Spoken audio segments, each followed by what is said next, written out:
Before we get into the nitty gritty of this pre-trip video though, we had something that came in the mail today. Let's check this out. Make me nervous. Nervous? What is it? What is it? Oh, that's Isn't that cool? Look who made the cover. Nice. That's Oh, Bubba. nice. That's Bubba's truck. Bubba's truck. So guys, these are the new Show and Tell 2023 calendars, guys. Oh, that's awesome. Check that out. That's Super Rigs, and it was an awesome experience. But congrats to Bubba for getting the cover and everybody that was involved with that. It was awesome. All right, let's get into the video. Oh, nice.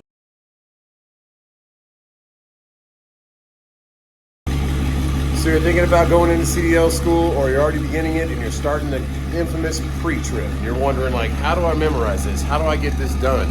4 years ago, I did it. And I'm going to take you out in the rain right now because it just started raining here in South Carolina. Kind of go over the cab aspect of it. Maybe get a little bit of the hood time, but with that rain, I don't really want to have it open that long. But at least give you that cab, kind of what they're looking for, why they're asking you these things, and kind of how to break it down into different sections to memorize it. Memorize one section, move on to the next after you've mastered that first one. That's what I did. And I have little acronyms that we'll go over, try and get it done. But on top of that, we're gonna go ahead and check out our Show or Tell. Make sure that's clean and good inside our motor. We did our oil change about 1,000 miles ago. So let's go over to the truck and get this started. And here is the rig that we're gonna be doing our pre-trip on today. It's a 2012 W900, has a Cummins ISX motor. And an 18-speed manual transmission. When you're taking your CDL test, a lot of schools will have automatic only, but you really would like to get one that has a manual endorsement. So you'll have to test in a truck that's a manual transmission. If you don't feel comfortable with that, no big worries, but if you do, a manual does open up a lot more opportunities. Other carriers that might only have some manual trucks available.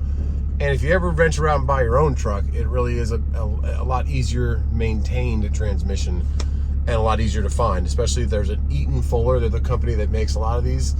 They have a 10-speed transmission, very common in a Raymond of trucks. So, but if you only want plug up with automatic, that is fine. But if you do watch this video and you're searching for a school and you want to have a manual, there are some schools that will only test in manual. And you don't have to have the automatic endorsement, you just have to have the manual endorsement, of course. So that's what they want. So, all right, let's get out here. The rain's letting up a little bit, and let's do this cab pre-trip. So let's start off with the cab aspect of this pre-trip. They're gonna want you to open your door, and they're gonna want 3 points of contact. So grab an arm here, grab a hand here, and have a firm hold here, of course. So we're gonna do 2 because we got a phone in our hand. But as you're coming into the truck, knock out stuff that's on that list that you're going to need. Every list is different, but check out right in front of you. You're going to always have a fire extinguisher. Make sure it's charged. I have a fire extinguisher securely mounted. It is fully charged and operational. And you're going to step into your truck and go ahead, and they want to just make sure you're safe first. So sit in your seat. Say my seat is adjusted properly. Put your seatbelt on. Say it's not cracked, bent, or broken or frayed. It latches correctly.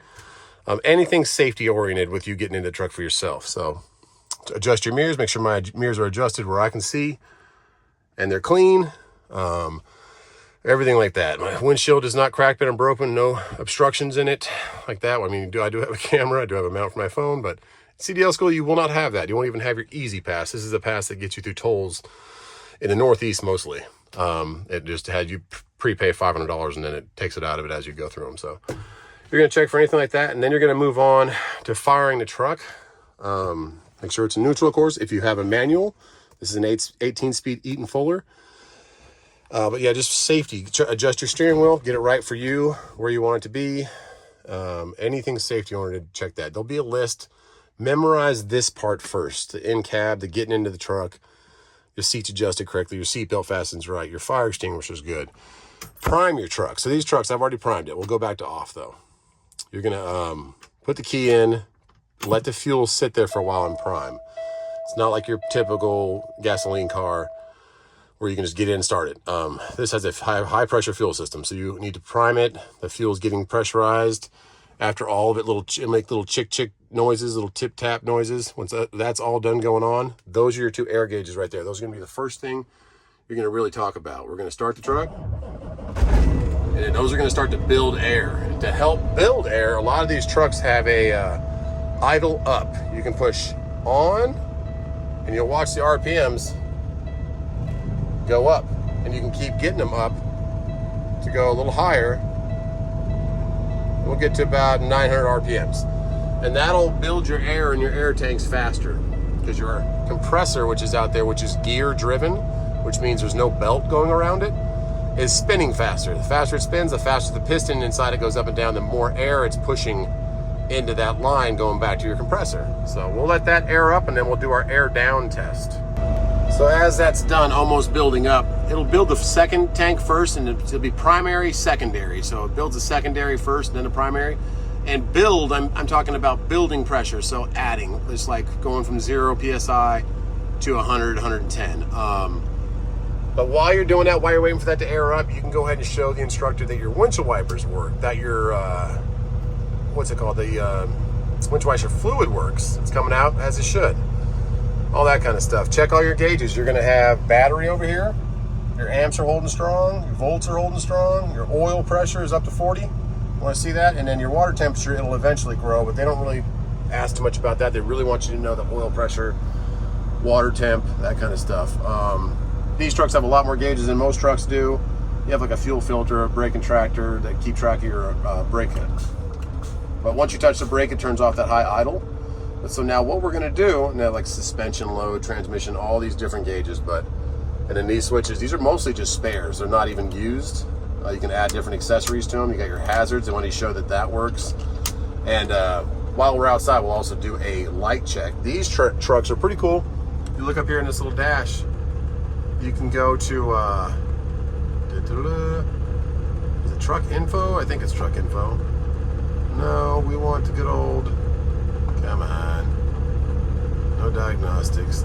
Well, there's a light test in here somewhere. There you go, lamp test. Turn that on, and now it's gonna cycle all your lamps so you can go outside and make sure everything's working. So we'll do that when we step outside, but we'll leave it on for now. Well, actually, we won't leave it on for now. We'll turn it off. But now what you're gonna do is you're gonna go ahead and turn your truck off. Every one's gonna have a different, my door's open, sorry, a little different sequence for this. You might hear a little hissing noise. It's actually my seat. I don't know why this thing keeps making noise, but it's one of the adjustments. Come on, stop it. I had like a screw shoved in there to stop it. But you shouldn't be hearing any air leaks. So, okay. Now what you're gonna do is you're gonna pay close attention to these two gauges right here. Turn the key back to on, it'll register them. There you go. And you're gonna push your brake pedal. So when you're learning these trucks, it's not like your car. The brakes are a little bit more touchy, so you don't just jam on them. But for right now, we are gonna jam on them because we're gonna try and get the air out of the system. They wanna see that the system built air pressure, and now you can see that's how much pedal I'm pushing down. They want to see you get rid of that air pressure until the light comes back on. There's two lights. Okay, so you don't gotta go all the way to 0, just get lights on. And now you can go ahead and fire again and show them that it builds back up. They just want to see that for the fact that you know what that system is, you know what those lights mean. If you see that when you're driving down the road, you got a major air leak and they want you to get to safety. That's what those are about. So those two systems keep your air in your tanks, keep your brakes working. If you lose that air pressure, or if you lose a line somewhere, that brake is gonna lock up. So they want you to go ahead and point out to them that, yeah, that's working again. One's already turned off, it's building all the way to 100. Once that one does, the second one will also build back up. Once it gets past this little red line, it'll turn off the light, along with the buzzer. Okay, and that's one of the biggest things is the air check. And then these right here, on this truck, the left one is gonna be your trailer. Releases the air into your trailer. And since it's empty right now, it's gonna make that hissy noise until it starts to fill up and get pressure back. And then if I release this one, the truck's gonna roll. So you put your foot on the pedal, on the brake. Now the truck is free. The truck has all the brakes off, and you can go ahead and move. That's what those two big knobs do. They release the brakes, they push the air pressure into those chambers outside, which I'll show you, and the spring compresses. I'll talk about that when we get out there. But if you pull those, typically if you pull your this is called your tractor and your trailer, it'll be yellow and red, but you can add these cool different ones if you know what they are. You pull one, they're both gonna pull, see? Or you can also just pull your trailer, sometimes your tractor won't pull. But that's, now all your brakes are set. Gonna let my foot off the pedal, and the truck is parked. It's in parking brake mode, I guess you could call it. So that's a roundabout pre-trip, guys. You can check your blower fan form. I mean, there's gonna be different things on your sheet than there was on every other school sheet, but that's a basic of what they want to teach you. And I'm trying to give you a head start before you get to school and let you know that these run on air. And those are your air gauges, 2 different secondary and primary. And they want to see, that's the biggest thing they want to see, is that you know the safety of your cab, you know your mirrors, you know they're clean, and you know how that air system works. And you know when your oil pressure's down, you know if your coolant's getting hot, you want you to read off the gauges for them. So hopefully that helps you guys. Let's go do a lamp test outside. Let's get that back going and talk about that motor a little bit, because it looks like the rain's holding out for us a little bit. And most trucks have this, but not all. So you might have to turn your actual hazards on, and also you might have to have a friend in here pushing the brakes, something like that. So we're having an instructor. All right, and these lights right here, like for your sleeper light to turn on, these are for your dome lights. So you can actually turn your fan on for your motor if you want to. So stuff like that. And these are for your lights that are behind your cab. If you're working at night and you want to hook up your airlines or something, you can do that with those. Alrighty. So what do we got? The hazards are on right now. It just turned the brights on for us. Let's see what it does next. All right, brights are on. They work. Okay, low beams and hazards are working. And all of our bumper lights that we added are on there. All of our cab lights are working. They're not cracked, bent, or broken. These little lights we added on the side here. You can add lights everywhere. Underneath the sleeper, on the back, all kinds of places. You don't have to have those showing. Those are the lights I showed you in that switch that'll turn on, so you have a light space to work back there. All of our lights on the back of our tractor are working. Okay. Side markers are working for the trailer. A lot of trailers have that if they're a little bit newer. I'm talking about like 2005-ish. And then our trailer lights. We got trees back here, sorry. But those are all working. And that's it, guys. Let's get into that motor since we got a little break in this weather. But that's the pre-trip, and we'll talk about all this stuff in a second. I hope that gives you a head start in school for a pre-trip and what they're looking for from you. If you wonder what this little box on the side is, those are called APUs. This is actually a green APU. They're an awesome company, American made right here in Illinois. Check them out. We have other videos on them too, but that will power your truck when you're sleeping at night and take about 1/10 of the fuel that your truck will take to idle. So, okay, let's talk about this engine.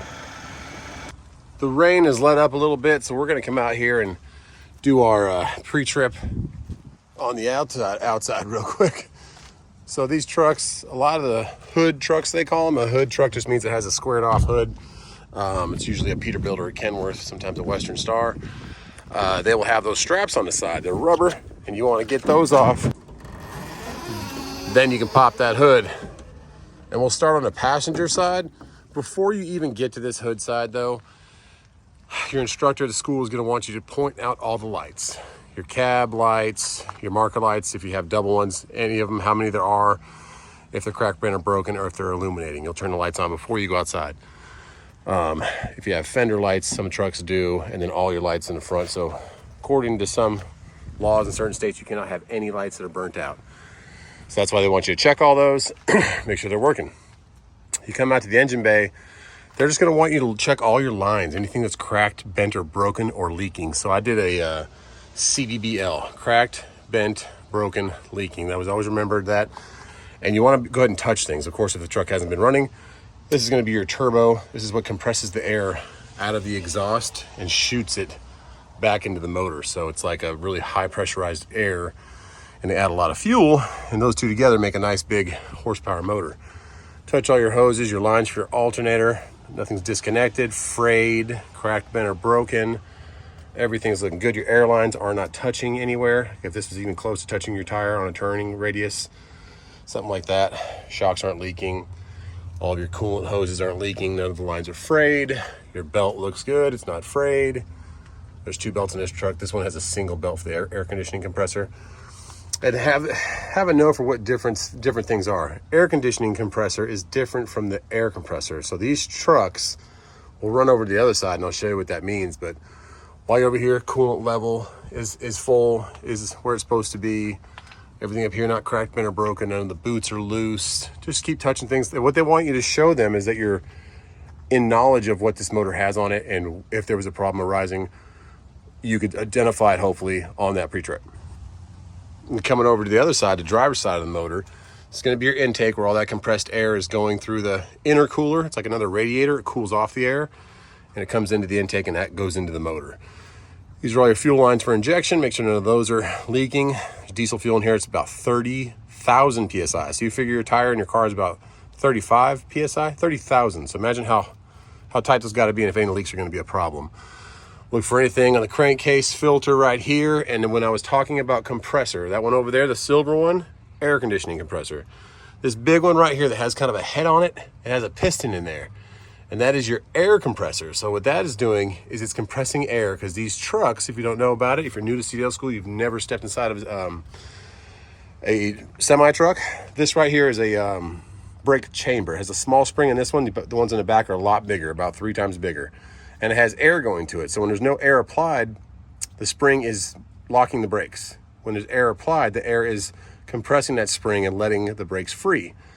So in a catastrophic failure, you lose all air pressure, your brakes are going to lock up. That's why it's a safety feature. But that is what's supplying your air. It's like an air compressor in a shop. You might see one at a gas station sometimes that you fill up your tires, but this one's putting out a lot of power. And that main line's going to a couple tanks back there that are filling that air up. So that's your compressor. Then when you check that, make sure it's not cracked, bent, or broken, leaking anywhere. And below that is going to be your fuel pump. Can't really see that, but this is a Cummins motor. This is a 2012 ISX. These motors are very identical. I think from like 2007 all the way up to the new X15, they're pretty much very similar. Different cams. This is a single cam. There's a dual cam. If you don't know what cams are, don't worry about that. It's going to be your fuel filter right here. And your main computer right here. Just look for anything frayed, cracked, bent, or broken. Your fuel filter's clean, no big algae, no super dark, anything like that. That's 2 fuel filters. This is a water separator because diesel fuel doesn't want to have water in it, so it separates the water out here.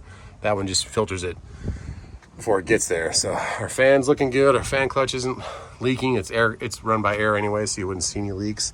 You got some good lube on your steering components, but just want you to touch everything, look for anything leaking. And then when it comes to these, brake drums, you see that's your brake right here. This is actually what you would call your pad, but they call it a shoe. And that's pressing against this drum. Want to make sure that's pretty close in tolerance. Slack adjusters down, and there's no leaky oil on that. You don't want to see any kind of leaking oil down at the bottom. That would show you that you're at a wheel seal that's leaking. So they're looking for you to touch that, and maybe not touch it, but just identify that you know what that is. Because that is a big part of your truck, you know, once your brake's going out. So there's a lot more, and each school is going to have its own kind of checklist for you. But if you know the main components of these motors, they're all an inline 6, which means there's 6 cylinders, like a 2-liter of Coca-Cola or Sprite, that go up and down. They're about that big and round, and they're in a line. So there's 6 of them, 1, 2, 3, 4, 5, 6. And all these motors are going to be, there'll be a red one, there'll be a green one, a yellow one. A red is the Cummins, a green is a Detroit, and a yellow is going to be a Caterpillar. They don't really make the Caterpillar anymore, so if you find one and it's running good, it's a good motor. It was the best motor out there. When all the emission stuff came out, they kind of got away from the commercial truck industry.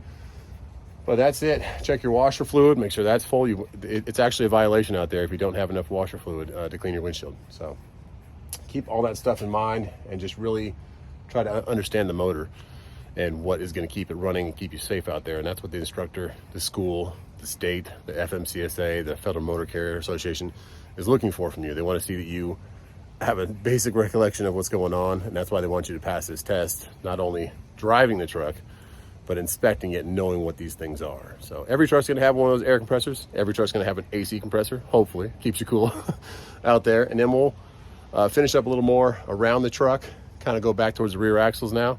But that's going to be 2 basic parts before you get out there on the road. You're going to have to show them that you know your instruments in the cab like we just did, your air check like we just did, kind of keep yourself safe, all that kind of stuff, adjusting your mirrors, so all that. And then we'll go back here to the back axles, talk a little bit about that, and then your trailer a little bit. But inside the cab is one of your biggest ones. You have to pass that test, this pre-trip, before you can take your road test. It's 2 parts. So let's move back here. Coming back to your back axles, these are your brake chambers for your axle. They're a lot bigger than those front ones. Those are your air tanks right there. You can kind of see them. Each truck is set up differently. Some trucks have fairings, which are like plastic side pieces that cover all of this. So you're not gonna be able to see it, but they all have about the same components. You're going to come back down in here and you're going to check. This is a fifth wheel platform, they call it. So that's a fifth wheel is what actually locks in a trailer. There's a kingpin. It's like a giant can of beans with a lip on it. And that's what locks into there, and there's teeth behind it. So you'll actually want to come back around in here and show that you know that the teeth are locked. That little airline right there, you can actually see these little divots right here. You can release those by putting a switch inside the cab, and you can move this into different positions. And that's all a different thing that you'll learn about weight distribution. But that's it. Make sure you check everything on your platform for your fifth wheel. Look at all your shock components, your suspension components. Nothing's cracked, nothing's bent and missing bolts, all that kind of stuff. Your airbags aren't leaking or frayed, or you hear a hiss coming out of them, anything like that. And then also touch these, make sure you see that none of your lug nuts have any rust on them. If they had a little rust trail coming down, it might be a loose one. If you can see the actual hub, say it's not leaking or anything's cracked, bent, or broken in your wheel doesn't have a crack in it. And then you can also look at the backside and say you don't see any leaks like you did in the front one that would represent a leak in the hub, because there's a seal in here. It needs to have oil in them. If that seal goes bad, they can leak that oil out. And if you have no oil, it could be catastrophic failure. Make sure your mud flaps are firmly attached. All your lights back here are working. All that kind of stuff. Nothing's cracked, bent, or broken, or frayed. And your landing gear is intact. All that kind of stuff. So they're just looking to see that you know what you're talking about. The landing gear, of course, is what holds your trailer up when you detach from it. And the same thing when you come back to your trailer tires, brake chambers. None of the airlines are touching anything. They're not cracked, bent, or broken. There's no leaks. These are actually full of that shell rotella right now. So there's actually grease in these ones, not oil. So you would not see that big of a drip. You would just see kind of wetness in the backside. Same thing, you might see rust coming off the lug nuts. Check all your suspension again. You also have airbags back here. You also have separate air tanks back here that run this axle. So check all that for any kind of hissing, any kind of broken components. And just like that fifth wheel up there can be adjusted front and back, there's big pins right there. Those can adjust all these. It's called sliding your tandems. You can move them back and forth. And that's all for weight distribution. Your school will teach you about that, hopefully, because if you're loaded heavy, you have to have equal amounts of weight on these two tires and these two tires, or dang near close to 500 pounds of tolerance. So you can adjust your truck to make that right. That's the next pay grade. Just focus on the pre-trip first. But I hope this helps some of you guys with your pre-trip out there. And just like I talked about the shell rotella in our hubs, it's everywhere. It's right here in all of our grease fittings too. These PACCAR Kenworths have a cool little system. A lot of them do, where it's a remote system where it'll grease the rest of your truck. We also run the shell rotella. We're running a T5 right now, the synthetic blend. And it's a great oil. It's probably the most trusted brand out there. Number one oil that most of these diesels run. So if you decide to come out here and jump into this owner-operator game, which means that you own the truck and you kind of book your own loads, it's called the spot market. It's not doing great right now, but in my 4 years of doing it, it's been fruitful for me. It's helped me. We started with a Volvo. We moved to this Kenworth. And right now it's a little scary, but it's going to come back. Don't worry. It's an up and down. It's just like anything like the stock market or anything else. So I hope that helps some of you guys and you get through that school. Just pay attention to your instructors. Take your time with the test. Take your time with your road time when you're going around. We went around in a circle at the school I went to. I went to a Donaldson Center, Greenville Tech Institute. It's another thing. When you're looking for schools, these local community colleges typically have a program. They're pretty good. You can have anywhere from $8,000 to what I paid was like, $1,800. But the school system out here in South Carolina has a lottery, which is a lottery system like the Powerball, pays for half your school. So it only ended up being about $1,000. But it was a good course. Then I got my manual endorsement, of course, as you saw in that pre-trip inside the cab. So hope that helps you guys, though. God bless you. You're coming out into trucking. It is a lucrative, great industry. You do have to pay your dues to start off. It might be gone for a while from the family, but you can work towards a better goal, and there will be peaks and valleys like anything in life. So on that note, hope this helped. God bless you. We'll see you on the next one.